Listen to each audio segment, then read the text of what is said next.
चलिए अब शुरुआत करते हैं न्यूज ब्लास्ट खबरों की। 1 मार्च को भारत आएंगे अमेरिकी विदेश मंत्री। G20 विदेश मंत्रियों की बैठक में भाग लेंगे एंटनी ब्लिंकेन। बहुपक्षवाद को मजबूत करने, खाद्य ऊर्जा सुरक्षा और सतत विकास पर सहयोग को गहरा करने पर केंद्रित होगी ये बैठक। भारतीय राजनेताओं और अफसरों से भी मुलाकात करेंगे ब्लिंकेन। भारत अमेरिका के रिश्तों को मजबूत करने को लेकर चर्चा भी होगी। तो 1 मार्च को भारत आएंगे अमेरिकी विदेश मंत्री Antony Blinken. Antony Blinken G20 विदेश मंत्रियों की बैठक में भाग लेंगे और बहुपक्षवाद को मजबूत करने, खाद्य ऊर्जा सुरक्षा और साथ ही साथ सतत विकास पर सहयोग करने को गहरा करने पर केंद्रित ये बैठक होगी, जिसमें वो शामिल होंगे। भारतीय राजनेताओं और अफसरों से भी ब्लिंकेन मुलाकात करेंगे। भारत अमेरिका के रिश्तों को मजबूत करने को लेकर भी चर्चा होगी।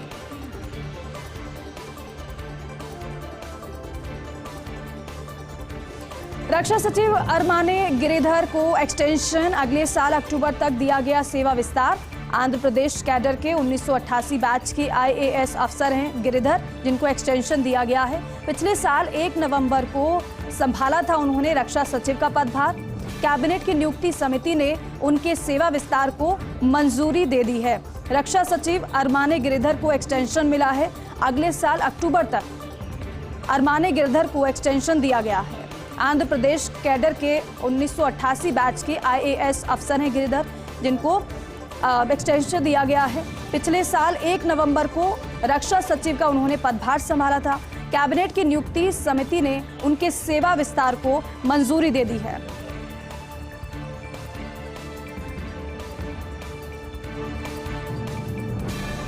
और देखिए, पाक में न्यायपालिका पर खुलेआम जुबानी हमला देखने को मिल रहा है। मरियम नवाज ने मंच से सुप्रीम कोर्ट के जजों को धमकी दी है। मरियम नवाज ने मुख्य न्यायाधीश की भी खुलेआम आलोचना की है। अमूमन ऐसा होता नहीं है, लेकिन पाकिस्तान में सब जायज है। और इमरान खान का परोक्ष समर्थन करने का आरोप लगाया है। सरगोधा शहर में अपनी पार्टी के कार्यक्रम में शिरकत करने पहुंची थी मरियम, जहां पर उन्होंने ये टिप्पणी की।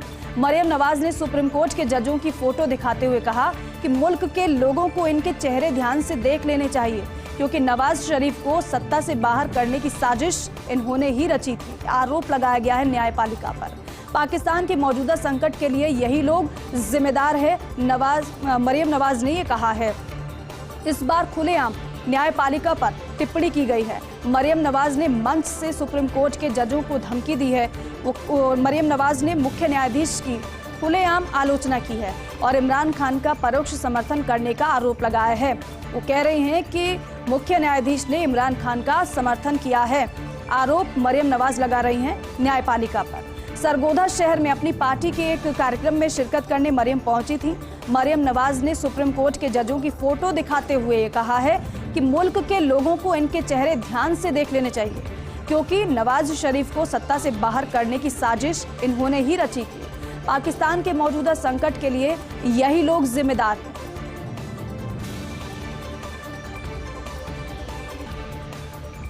और देखिए, अमेरिका में राष्ट्रपति चुनाव को लेकर गहमागहमी देखने को मिल रही है। निक्की हेली के बाद विवेक रामास्वामी ने भी उम्मीदवारी ठोकी है। रामास्वामी को वॉल स्ट्रीट जर्नल ने भी समर्थन दिया है। अमेरिका का प्रतिष्ठित फाइनेंशियल मीडिया हाउस है वॉल स्ट्रीट जर्नल, लिखा है कि विवेक रामास्वामी एक मजबूत उम्मीदवार साबित हो सकते हैं। वॉल स्ट्रीट के एडिटोरियल बोर्ड ने विवेक की उम्मीदवारी का समर्थन किया है। वॉल के लेख में ये कहा गया है कि रामास्वामी में अप्राकृतिक ऊर्जा है। वो सर्वश्रेष्ठ के साथ अपने संक्षिप्त तर्क दे सकते हैं। खास तौर पर युवा वोटर्स के संदेह को उन्हें दूर करना होगा। अगर युवा उनके साथ आ जाता है तो वो आसानी से चुनाव जीत जाएंगे। तो अमेरिका में राष्ट्रपति चुनाव को लेकर गहमागहमी देखने को मिल रही है। निक्की हेली के बाद विवेक रामास्वामी ने अब उम्मीदवारी ठोकी है। रामास्वामी को वॉल स्ट्रीट जर्नल ने भी समर्थन दिया है। अमेरिका का प्रतिष्ठित फाइनेंशियल मीडिया हाउस है वॉल स्ट्रीट जर्नल, लिखा है कि विवेक रामास्वामी एक मजबूत उम्मीदवार साबित हो सकते हैं। वॉल स्ट्रीट के एडिटोरियल बोर्ड ने विवेक की उम्मीदवारी का समर्थन कर दिया है। वॉल के लेख में ये कहा गया है कि रामास्वामी में अप्राकृतिक ऊर्जा है। वो सर्वश्रेष्ठ के साथ अपने संक्षिप्त तर्क दे सकते हैं। खास तौर पर युवा वोटर्स के संदेह को उन्हें दूर करना होगा। अगर युवा उनके साथ आ जाता है तो वो आसानी से चुनाव जीत जाएंगे। और अब एमसीडी स्टैंडिंग कमेटी चुनाव से जुड़ी बड़ी खबर आपको बता दें कि एमसीडी में जिस तरीके से घमासान मचा हुआ है, आप पार्षद पवन सहरावत बीजेपी में शामिल हो गए हैं। सहरावत ने आम आदमी पार्टी पर बड़ा आरोप लगाया है। कहा है कि आप में हो रहे भ्रष्टाचार की वजह से मैंने पार्टी छोड़ी है। आप में सदन में हंगामा करने को लेकर दबाव बनाया जाता रहा है। कल सदन में हुआ वो दुर्भाग्यपूर्ण है। बवाना वार्ड से पार्षद है पवन सहरावत, जिन्होंने आम आदमी पार्टी का दामन छोड़ा है और भारतीय जनता पार्टी में वो शामिल हो गए हैं। आप पार्षद पवन सहरावत बीजेपी में शामिल हो गए हैं। सहरावत ने आम आदमी पार्टी पर बड़ा आरोप भी लगाया है। कहा है कि आप में हो रहे भ्रष्टाचार की वजह से मैंने पार्टी छोड़ी है। आप में सदन में हंगामा करने को लेकर दबाव बनाया जाता रहा है। कल सदन में जो हुआ वो दुर्भाग्यपूर्ण है। आपको बताएं कि कल सदन में काफी हंगामा हुआ था, उसी की बात वो कह रहे हैं। आपको ये भी बताएं कि बवाना वार्ड से पार्षद हैं पवन सहरावत।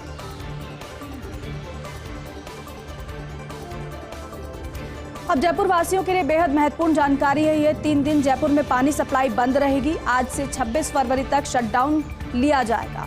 आज से 26 फरवरी तक शटडाउन लिया जाएगा। आज से 26 फरवरी तक शटडाउन लिया जाएगा। आपको ये भी बताएं कि 25 फरवरी को दोनों समय की सप्लाई पूरी तरीके से बंद होगी। 25 फरवरी को दोनों समय की सप्लाई पूरी तरह बंद होगी। अगले सप्ताह से 220 mld पानी की सप्लाई बढ़ाई जाएगी। सुबह इससे पहले तस्वीर भी आपको दिखाई थी। हालांकि शटडाउन किया गया है, लेकिन लोगों की ज़रूरतों का भी ख्याल रखा जा रहा है। और जिस तरीके से जो अधिकारी वहां पर मौजूद थे, उन्होंने कहा है कि 48 घंटे के भीतर हमारी कोशिश है कि पूरी तरीके से इस बिल्कुल ठीक कर दिया जाए। ये जो काम चल रहा है उसको पूरा कर लिया जाए। लेकिन आज से 26 फरवरी तक शटडाउन लिया जाएगा।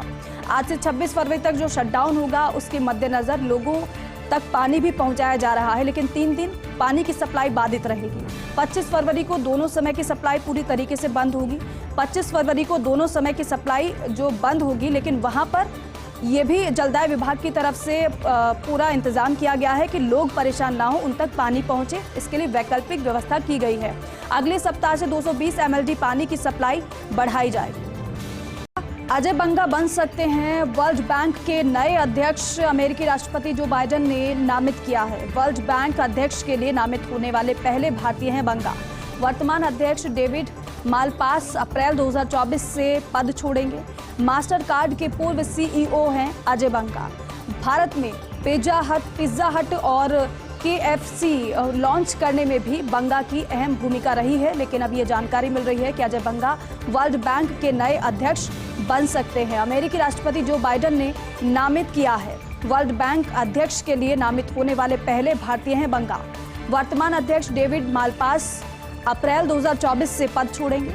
मास्टर कार्ड के पूर्व CEO हैं अजय बंगा, जो कि वर्ल्ड बैंक के नए अध्यक्ष बन सकते हैं। भारत में पिज्जा हट और KFC लॉन्च करने में भी बंगा की अहम भूमिका रही है। और अब ट्रेनों में मिलेट्स व्यंजनों का जायका, रागी के लड्डू, मसाला डोसा, उपमा आदि व्यंजन चख सकेंगे लोग। इसके साथ ही समोसा, ब्रेड पकोड़ा, कचौड़ी आदि भी मिल सकेंगे। कोरोना के बाद पेंट्री कार में मिलने वाले खाने के सामान पर रोक लगी थी, लेकिन एक बार फिर से ये उपलब्ध हो पाएंगे। रेलवे बोर्ड अब खान पान सामग्री को मंजूरी दे दी है। रेलवे बोर्ड ने IRCTC सूत्रों के मुताबिक 70 व्यंजनों का मेन्यू तैयार किया गया है। ट्रेनों में अब रीजनल फूड का भी आनंद लोग ले सकेंगे।